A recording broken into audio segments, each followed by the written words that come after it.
so much said, I'm in too deep. Waters I tread can't catch my breath. A shadow chasing me, a game of hide and seek. If I'll now have a bee. Welcome everybody to another edition of Deconversion Stories. And today I have the guest of honor is McKinnon Mitchell here. I'll be honest, man, you're kind of new to me, sort of. Well, I've known of you now for a few months, I would say, but new to everything that I've been doing here for quite some time. And you knocked my socks off right away with the whole the Kent Hovand video thing that you put out there a little while back, which we will talk about in a little bit. But all I can say is that's so well done, man. Like unbelievably well done. Thank you. Anyways, with us as always is my producer extraordinaire, Mr. Mikey Famine is here. And yeah, first, before we get into this, I just want to say I'm really sorry, you guys down there in the U.S. About that Roe versus Wade thing going on, and you're about to become a fucking theocracy down there. Just so you guys know, Canada was like, yeah, fuck that. Let's put in stone our right to choose here in Canada. So if you want to move up here, we got lots of room. but there's a lot of snow too. But we do have dog sleds and stuff, so you're good. Anyway, welcome to the show, McKinnon. Thank you.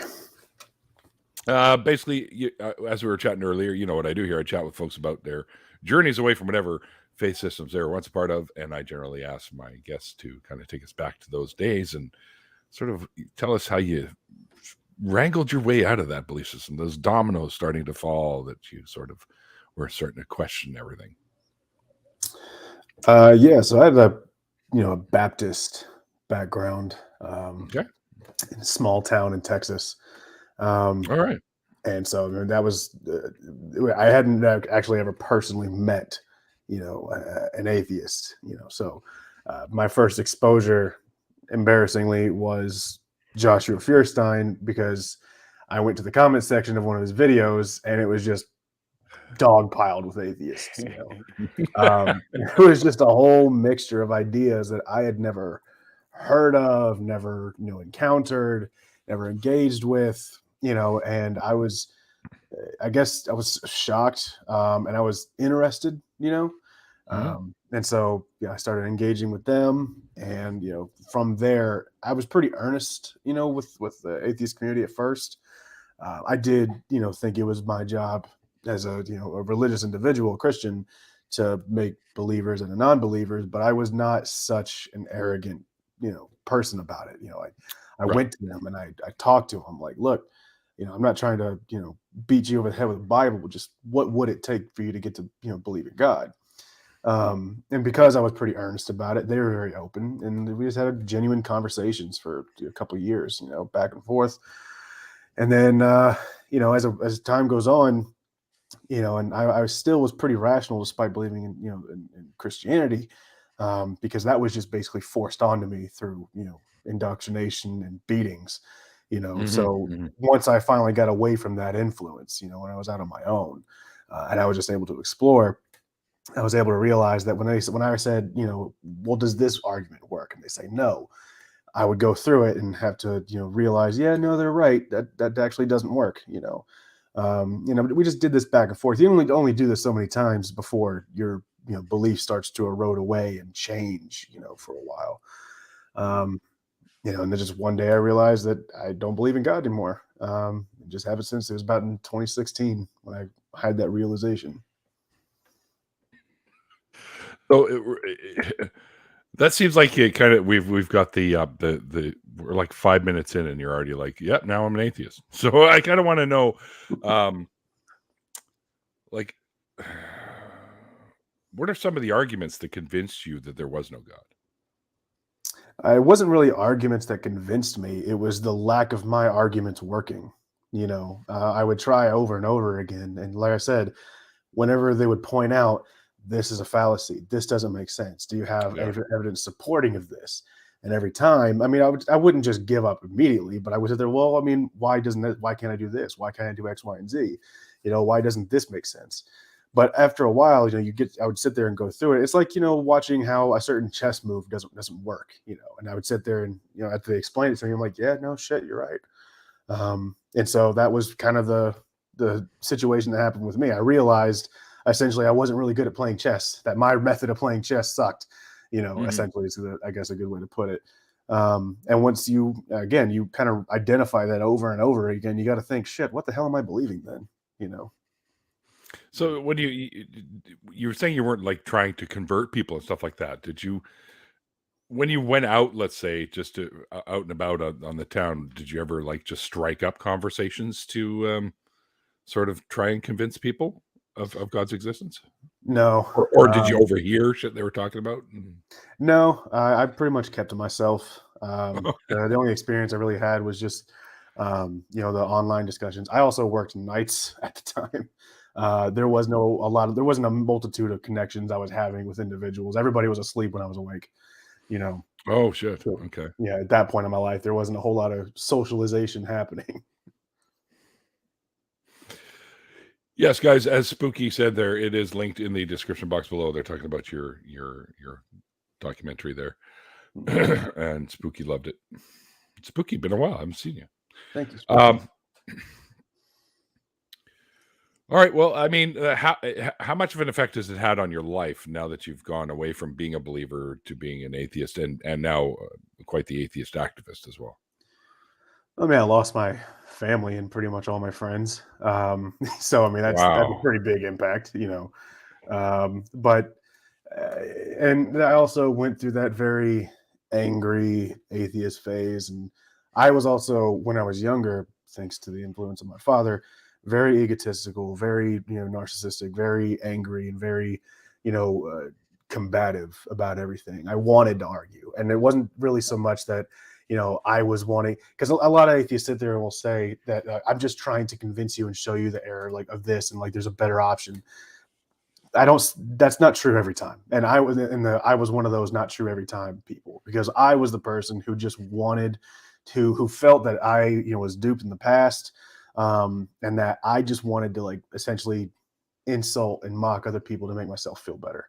And It took me a while to be able to get to that point to where I could realize, no, you're not as smart as you think you are. You are not all that. I'm not saying I'm stupid.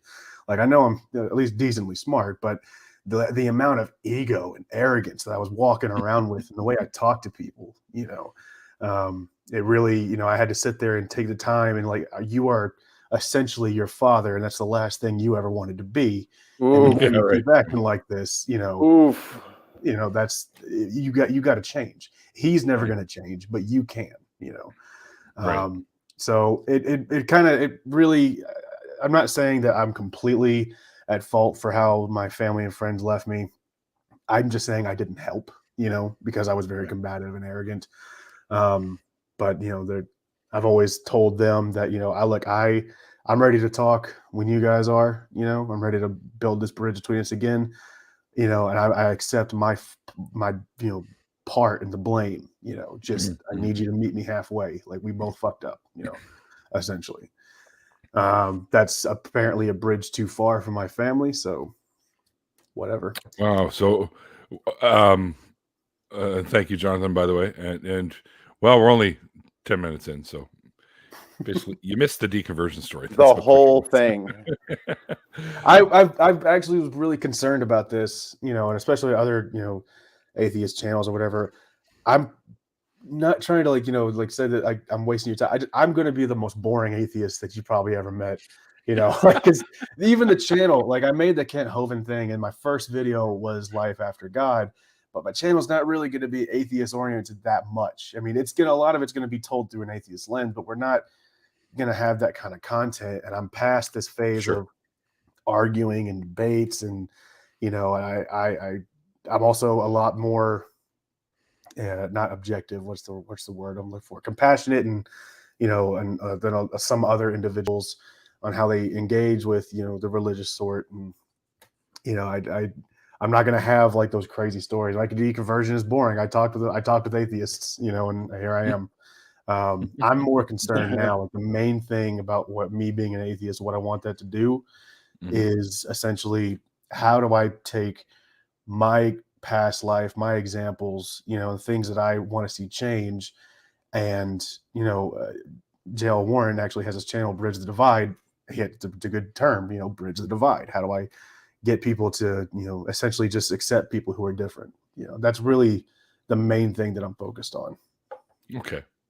What were some of the things that people were like on those like online spaces like that you were having those conversations with? Like, what were some of kind of the things that they were bringing up that you were like, oh shit? Yeah. So I suppose like one of the things, like, you know, we would sit there and we would talk. I remember one time, it was like the only argument I can really in depth remember is I was trying to discuss, you know, how a creature can exist without a brain. And that was like one of the biggest topics. Like, how can a being exist without a brain, you know? And like so jellyfish. Yeah, well, I went to jellyfish, exactly. You know, there's the whole like, you know, can a mind exist, you know, without a body or a brain, or essentially. And I went to jellyfish and I explained, I'm like, look, I mean, this thing is, you know, operating this way. It seems to fit all that criteria, you know. And so that was probably one of the bigger ones. I mean, it was more the moral stuff, and it's not that the moral argument it was what convinced me. What convinced me was just simply, you can't accredit something happening to something you don't have evidence for. You know, you can say, you know, this footprint was left by a leprechaun, but if you don't have a leprechaun to show us, that is not even we can't even ascribe it, that as an option yet. That's right. You know? That's right. So once you, again, I was probably the simplest deconversion ever. I was like, yeah, shit, you're right. You're right there too. Yeah, all right, I'm out. Right. Fuck. I think it was Hitchens that said, whatever can be asserted without evidence can be dismissed without evidence. Exactly. And, you know, the thing was, I'm more interested, like the religious conversations that I want to have, you know, as an atheist is far more focused on the moral aspects of it. And the, right. You know, because if there's, I don't have a problem with the idea that there is a God. If it turns out that somehow there is one, fine. Are you a cool dude or not? You know, that's what I would be concerned about at that point. Please don't be the douche canoe in the Bible, right? Yeah, exactly. You know, and it's always actually one argument that's always bothered me is people say like, oh, the God character was kind of shitty, but Jesus was good. I'm like, would Jesus disagree if they believe that they're different characters? But if they do, are you telling me that Jesus is going to raise his voice or disagree with the God character?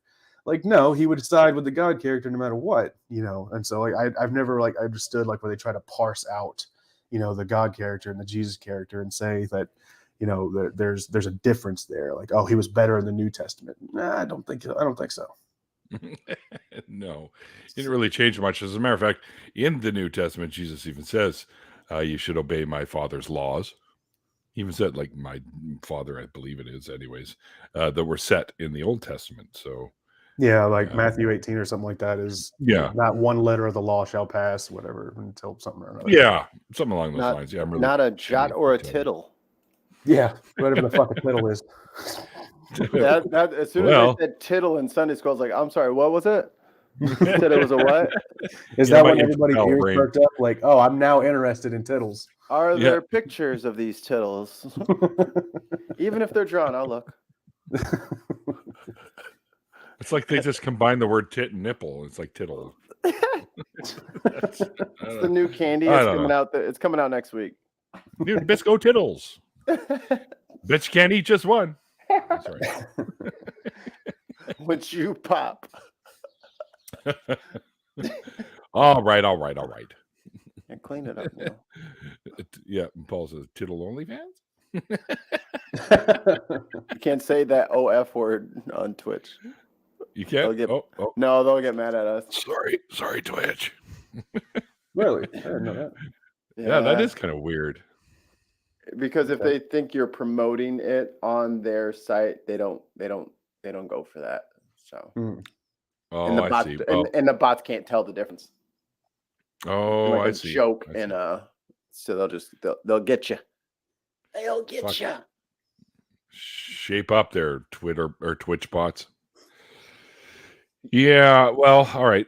So, all right. Now I want to know a little bit about what prompted you to do the documentary on Hovand.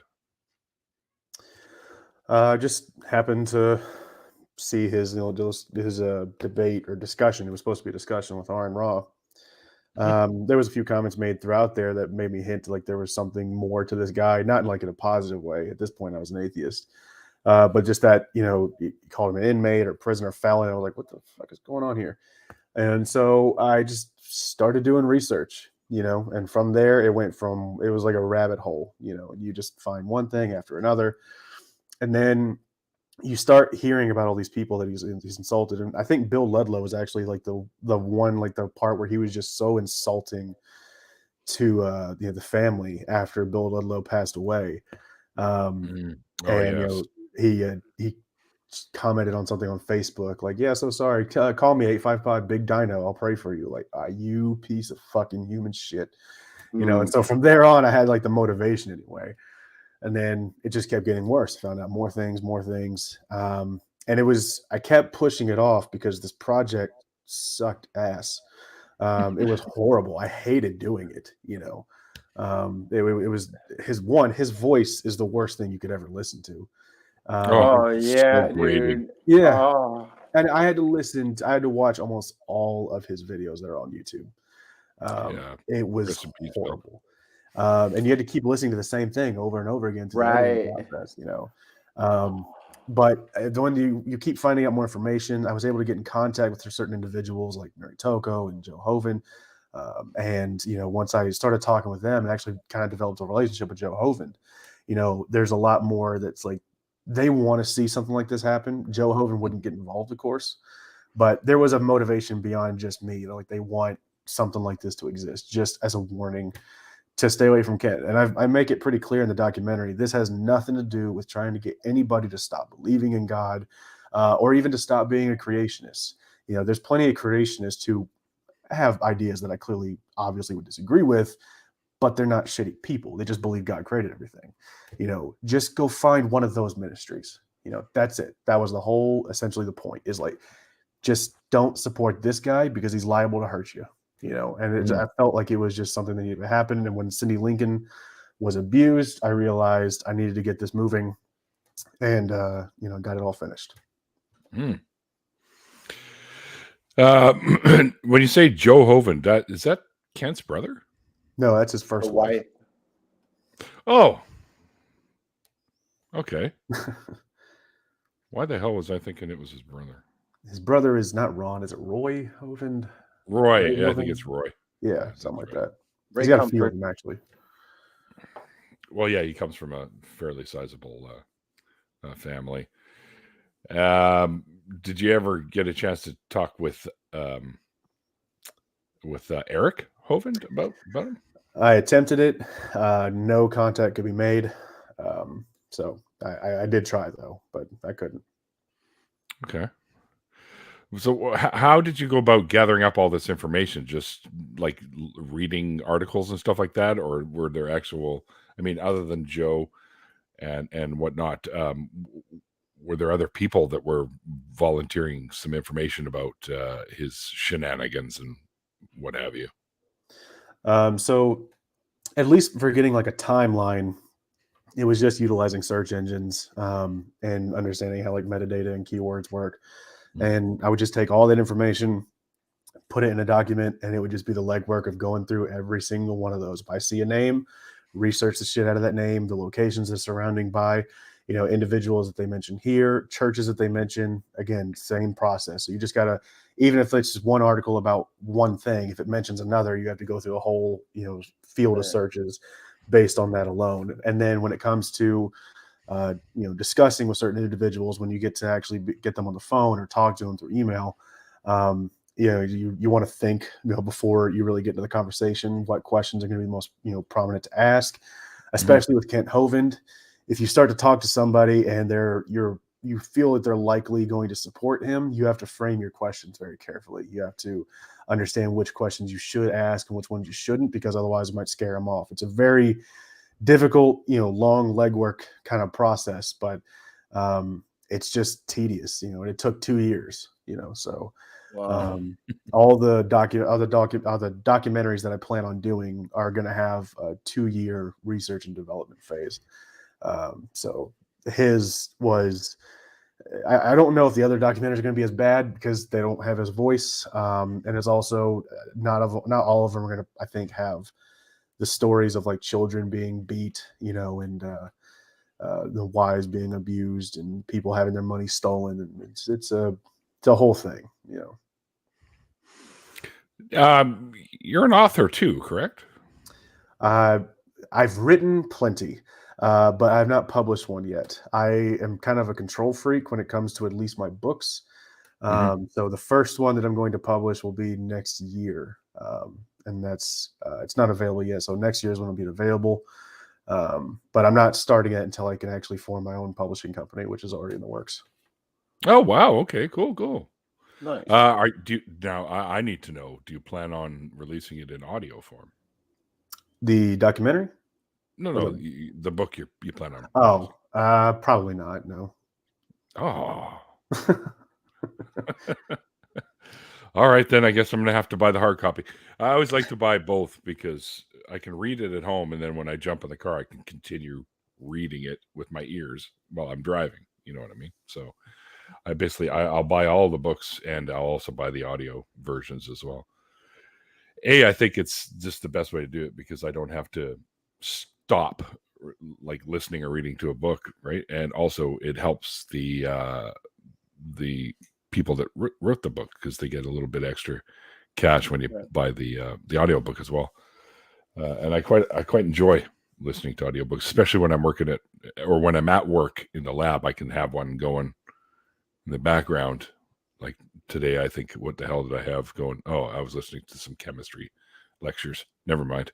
I'm not opposed to the idea of an audiobook. It's just that, again, I don't know if I have the platform to have that. I mean, I could easily put one through Amazon, but then Amazon gets some of my money, and I'm like, no, I wrote this thing. It's mine. I think you could deal directly with Audible. Oh, wait a minute. Audible, Amazon owns Audible, so what am I even talking about? Right. Yeah. I just remember that. Disney, Amazon, Coke. Yeah. Yeah, pretty much, right?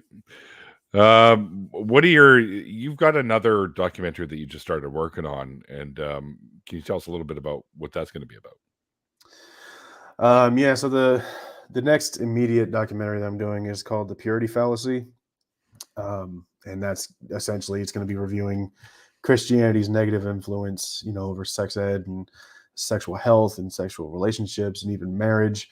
And it even has a larger impact on the LGBT community. So I mean, it actually is its influence of that purity culture and abstinence only education really sunk its fingers into a lot of different areas. And so that's going to take definitely a 2-year research and development phase before I even start trying to, edit together a documentary, do any filming. So that's where I'm currently at. And a lot of people actually reached out. I put a post on Twitter, and a lot of people reached out to share some of their stories, which was amazingly beneficial. I saw that post. I shared that too. Yes, you did. Thank you very much. Yeah. But essentially right now, it's just going through the same process with the Kent Hovand. And this one's an even larger subject. It's not just one individual. Right. It's huge. So this one. The 2 years is going to be very much, needed for this one. I think with the whole Roe v. Wade thing they're overturning or at least attempting to, do you think you'll probably bring that up in the production as well? Because I think that kind of ties into it. It can absolutely tie into it because especially with you're talking about abstinence, it's one of their main ways of preventing abortions in their mind, is if you just don't have sex, so that's I don't see how that's not going to eventually at some point come in there, but it's still new, and right now I mean we can project what's going to happen, but then there's also long-term effects on what's going to happen if people are going to move to different states and blue states where we can consider them safe areas for abortion. So it might even push back the date. I don't want to go further than 2 years, but it might need to, but there's a lot of work to be done. And so I usually only dedicate Saturdays to my projects. I work a full-time job. And I dedicate my nights during the week and the weekend to my kids. So Saturday nights are all I got from like 6 p.m. until like 6 a.m. I'm working on my project. So on Saturday nights, I'm sitting there just doing a data dump on all these different links and individuals I need to like try to get in touch with. It's a hassle. Wow, look at you. You're one night where you can actually probably take a breather for yourself, and you're just in there dedicated to making your projects happen. I think my breather is with my kids and my wife on especially Friday night. Fair enough. All day Saturday. That's the absolute breather. Yeah, fair enough. How long have you been married, man? 5 years. Wow. Yeah. Right on. In today's day and age, that's an achievement. How about to say I haven't hit one yet. She hasn't quite dropped me off a cliff quite yet, but I don't know. I've been staying away from cliffs to try to stick it out. I heard she's come close. I know. Yeah, there was a ledge, and I almost fell for it, but I woke up pretty early in the morning too. Yeah, not really. I got up at 1 p.m. today. I have no shame. I am who I am. Holy shit, dude! I was off work in half an hour when you got up. Yeah. I was up till 9 though. I was working on stuff. Oh, I see. Okay. Did you finally finish my new intros and stuff like that, or? I don't know how to do a lot of stuff on here, and I'm trying to learn how to do it. So that's the hang up. I'm not good at this. It'll be cool when it's done, though. All right. So, what am I looking for? A new producer now, or? I'm about to say I might contract this out to McKinnon, but it might be a couple of Saturdays from now. No way, man. Your thumbnail was pretty damn good. I was like, holy shit, that's way better than anything I could do. Like, first one that wasn't fucking pace and cut shit. That's it. Yeah, that first one I wasn't even shy. I was like, I just need a fucking thumbnail so I can promote this fucking thing, but I'd want to usually put more effort into what I create. But this one I was like, it's not going on my channel. I just wanted an image, Right. But you made that second one, which I thought was pretty cool. I didn't even know that picture of me even existed, to be honest. But well, this is an example of the research that I could do. So, Neil Bernstein found that Save Risk 13 channel. Oh, yes. Yes. There was 13, yes. I went through a couple of videos, saw one with your face on it, tracked through there, and I was like, that's a good screenshot. See, Neil, screenshots are the way of the future. Right. Yeah, that's my old my gaming channel, more or less, is what that was. Although really it focuses on one game. But it looks like you had a lot of fun. Oh yeah. And the kids at the locals there at the little gaming store that we used to do tournaments at and stuff like that, they always wanted to be in the videos, and they always wanted, I get to be on YouTube. Oh, right on. So they thought it was great. And I used to go on down the coast and stuff on the circuits, because they'd have big tournaments all the way down to, like, I think the furthest I drove down was Long Beach, California. So damn. And there was like 5,000 competitors there for that one. I think it was one of the largest collectible card game tournaments in the US, at least at the time. So that was a lot of fun, though. So you've been branding this bandana thing for years. Oh yeah, right? Yeah. Does that thing ever come off? Oh yeah. Is that the same one for all these years? Come on, Mr. Research. If you'd seen any of my videos, there's stuff in there where I actually pull the bandana off, just to show people I'm not hiding that I have like a skullet or something. I pull it off to show that I actually do have hair, and one of the reasons I wear it is to keep the shit out of my face. Is it the same one you've had for all these years? No. I got I don't know, like 20 of them or something. Okay, I was going to say that's some level of commitment and discipline that's unparalleled. In my brain, Neil's got a special drawer in his dresser, and he pulls it out very slowly. A little light comes out, and it's all folded, perfect black bandanas. It's like that suitcase from Pulp Fiction. The gold light just opens. Yeah. It's know, having a thing to wear. There's theories actually. Now that you mentioned the suitcase from Pulp Fiction, there's theories of actually what that is in the suitcase. Oh, I've seen those. Yeah. No, And one the of them one is the go ahead. it's the soul, I Yep. think, of Vin, whatever his name is. Ving Rhames. Ving Rhames, yeah. Yeah. And that's why he wants it back so much. But of course, we all know souls aren't real. But anyways, Yeah, they made a point to show the bandana on the back of his neck. So I mean, and it didn't play a part anywhere else. So I've always kind of thought that might have been what he was going for as well. That's right. That's what I think it was. All right. Well, you got any questions you want to ask there, Mikey? So I know you didn't talk a whole lot about your growing up and stuff like that, but your high school years and like your growing up years, like all that was like in church, all that?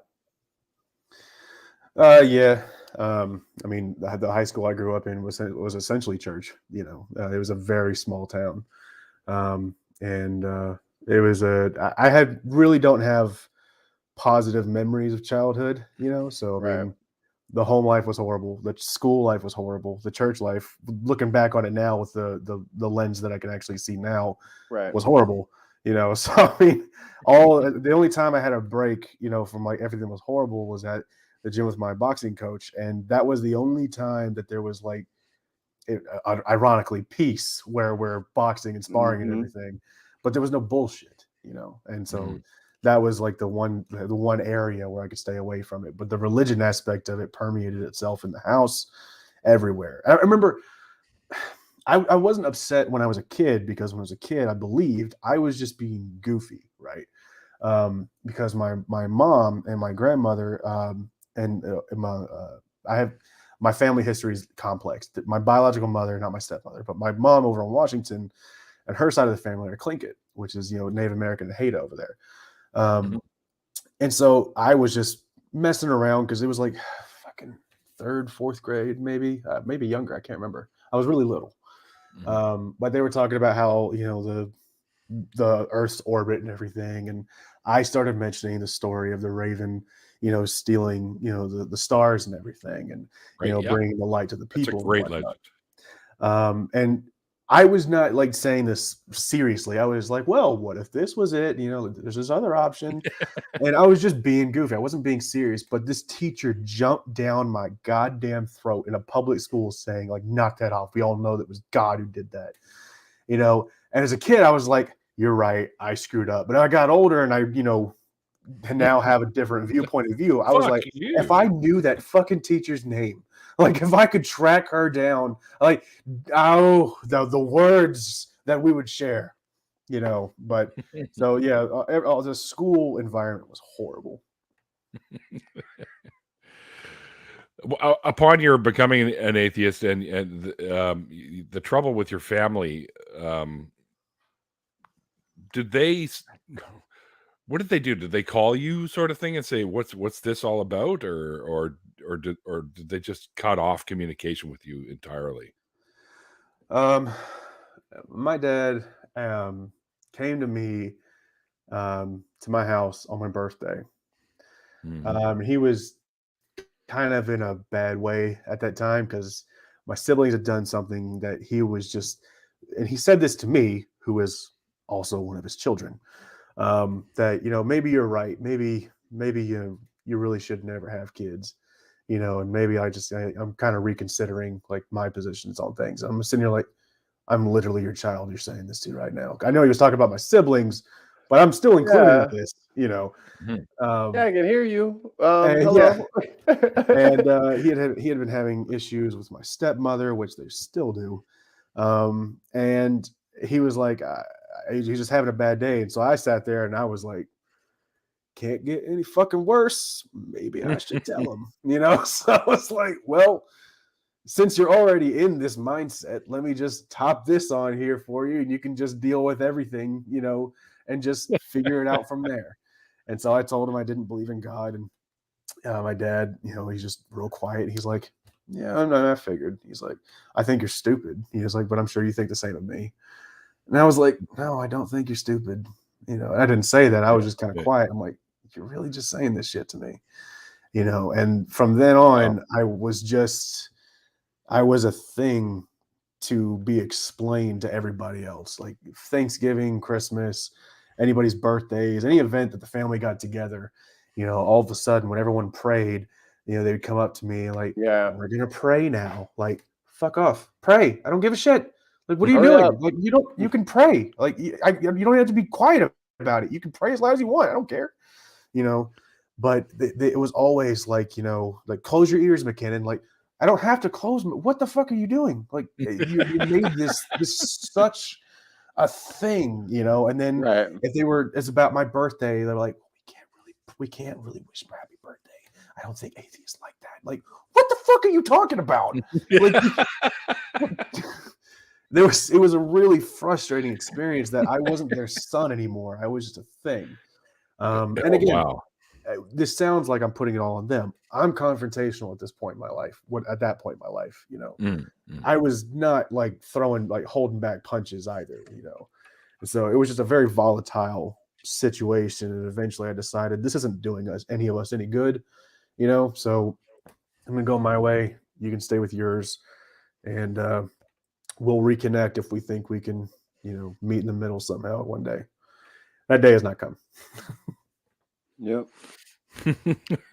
So PJ, who disappeared for a while, PJ fell into some personal troubles and had to take a leave, but PJ's back, and PJ wants to know, how do y'all stay so young looking?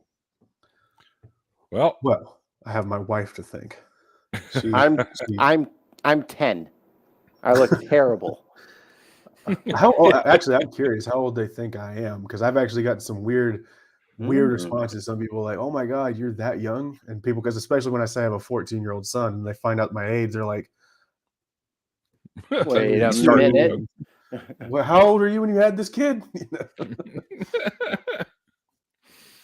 I don't like guessing people's ages, because 99% of the time I get it wrong, like really wrong. You gotta lean into that. Just get it super wrong. Well, Ethan Queen says 35. Who, me? Yeah. All right. Well, then my wife she and I need to have a talk, because what she's been doing to me isn't working.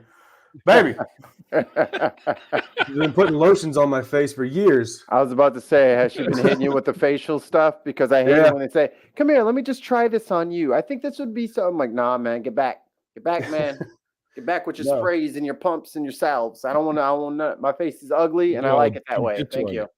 I've learned to like it. You know, like the amount of lotions that she gives me, like this moisturizer scrub for the shower, and then I haven't done the pedicure with her yet, but I keep telling her I'm going to. I just don't like someone touching my feet. It's not like an insecurity thing. I'm past the male toxicity. Like, I am okay with understanding that men need to fucking moisturize, you know. Yep, but no, I'm 28, not 35. I nailed it. That was my guess in my head. Boom. Oh, yeah, sure it was, Mikey. I promise. It was 20. I was like, he's either 28 or 29. He's not quite 30 yet. Not yet. He doesn't have the 30 crease. The 30 crease, there's no avoiding it, no matter how good your life is. It's either from laughing or from crying. And I just learned that Air is a pervert. He's 40 with a 25-year-old kid. He was at it early. Maybe he adopted. Mind you, a kid older than him. I don't know. I don't have any kids that I'm aware of anyways. But there was a rumor that I might actually be a dad, but I'll never find out for sure. I'm pretty sure whoever it was probably hates me, and probably I have no idea. This is pure speculation on my Some girl gets invited onto the show. She's got a beard and a bandana. The resemblance is unmistakable. She has a pink bandana. Yes, of course. Oh wow, yeah. Well, I mean, let's face it. We spoke recently about all the different relationships that I've been in, of course. But so chances are maybe there's a little me, or probably not so little me anymore, running around out there. But I don't know. I don't think I'll ever know. A miniature you. It's you, but only 8.5 inches tall, and it just runs around living its full Neil life. Thank you. That took a weird turn. Lives in your lunchbox that has like no gods needed on it. This is a thing. Actually says no gods, no masters. There you go. Right? Yeah. What, don't you have a shirt or something that says no gods needed? Or isn't that a thing? Nope. I have one that says thank God I'm an atheist. Which some guy in my parking lot down below when I was taking the trash out one time, and I was wearing that shirt, and he goes, "That is the best fucking shirt ever." So I'm like, "Hey man, they got them on what is it, Teespring? So look for it there." And I thought it was kind of funny. Anyway, well, McKinnon, I think basically what we can do from here on out, because you like you said, once you started hearing the atheist arguments, you're like, "Well, I'm out." So, so it didn't really take you very long to deconvert, so to speak. If you could talk to your younger self before you became an atheist, what would you tell yourself? Oh shit. Stop taking a lot of people's shit. Like just the amount, like, you know, not just in religious sense, just everybody's, you know. I wish I could go back to high school and just the teachers that said the things they did. Not even just in religious sense. Just stop taking so much people's shit, you know.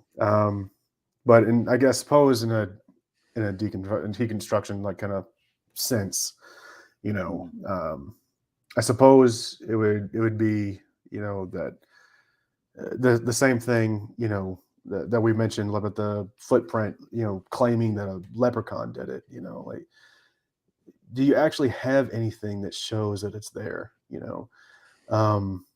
And if you don't, then just don't ascribe that, and just put that pretty much in anything else, you know, that you want to learn about in your life. Like, you don't just make assumptions. You don't just, you know, jump to something because somebody else said it. Like, look and see if there's actually something that says, or like there's, you know, quantifiable and supports it. Yeah. And supports it. Yeah. So we, for whatever reason, this is a first for me. We've got people in the chat arguing about the Maple Leafs and the Habs, the Canadians, which both happen to actually the Habs. Well, Le Habitant is one of the nicknames of the team. That's what the H in the middle of the C means on the jersey. I always tell people that actually stands for communist horde, but that's okay. Join us.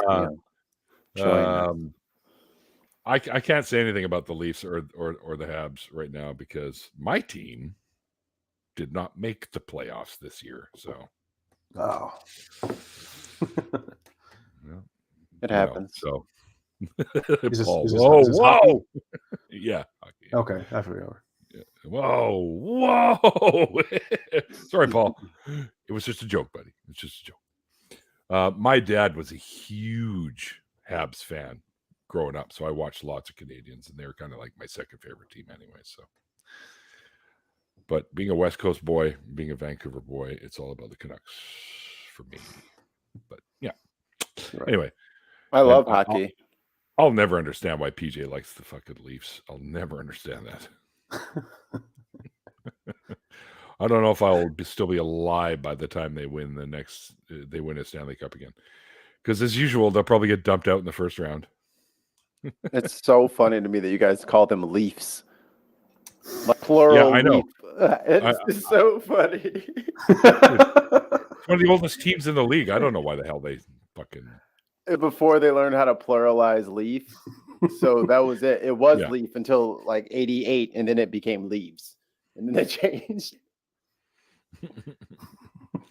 So I'm going to wasn't invented yet. I'm going to guess, Jonathan, you never really won any of those games, did you? Yeah, that was a good ass game. Yeah, I remember that game. That was a good game. Blades of Steel. Yeah.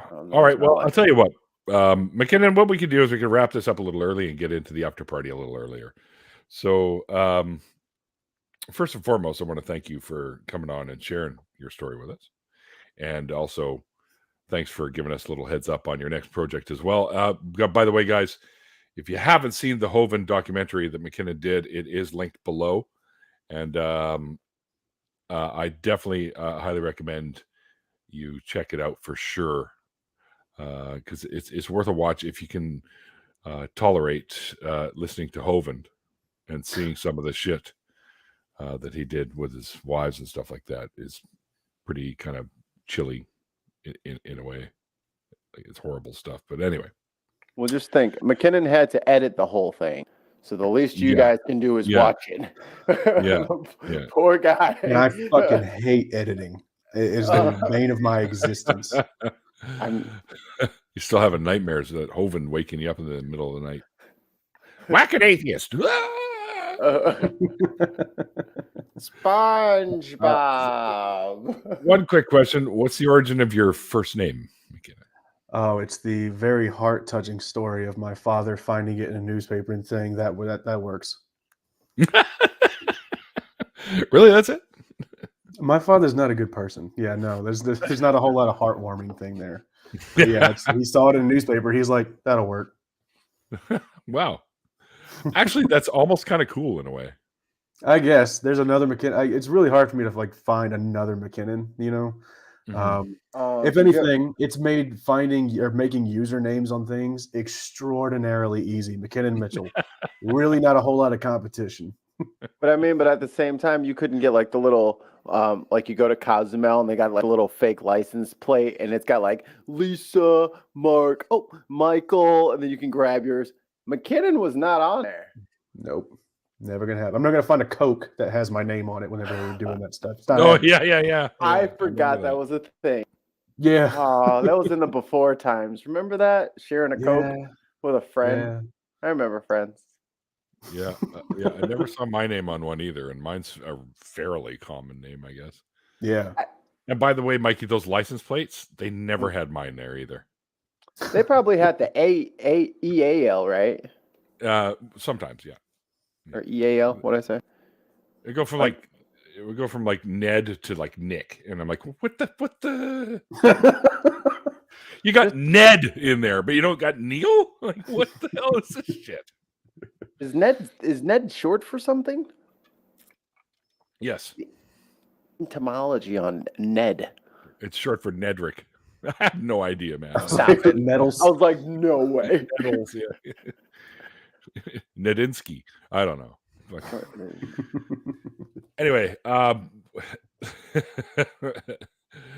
yeah, now we just share COVID. Yeah, there you go. Ned is an English given name and variant of Ed, sometimes short for Edward, Edmund, Edgar, or Edwin. Ned is also a diminutive for the Slavic name. And then they wrote it on the screen what it says. I'm not going to try that. Ned,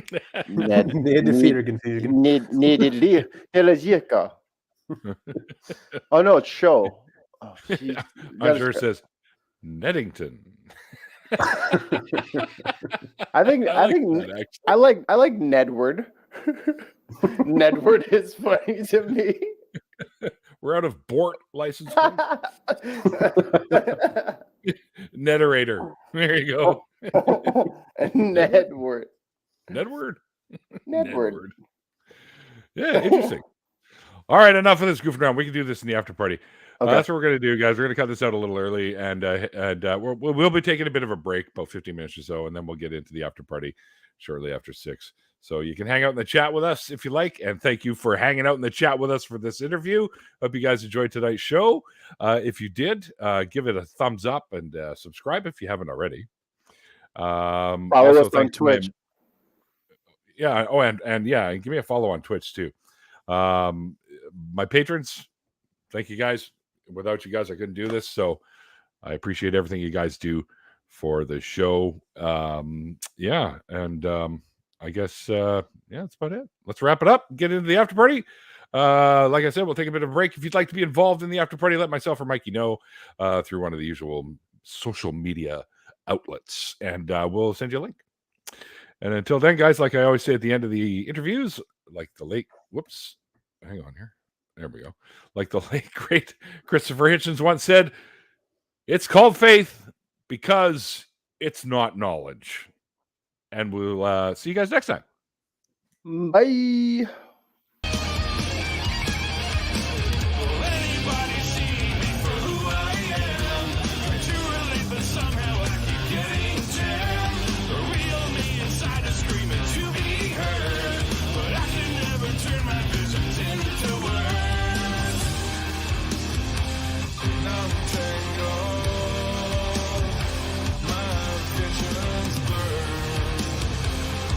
Untangle.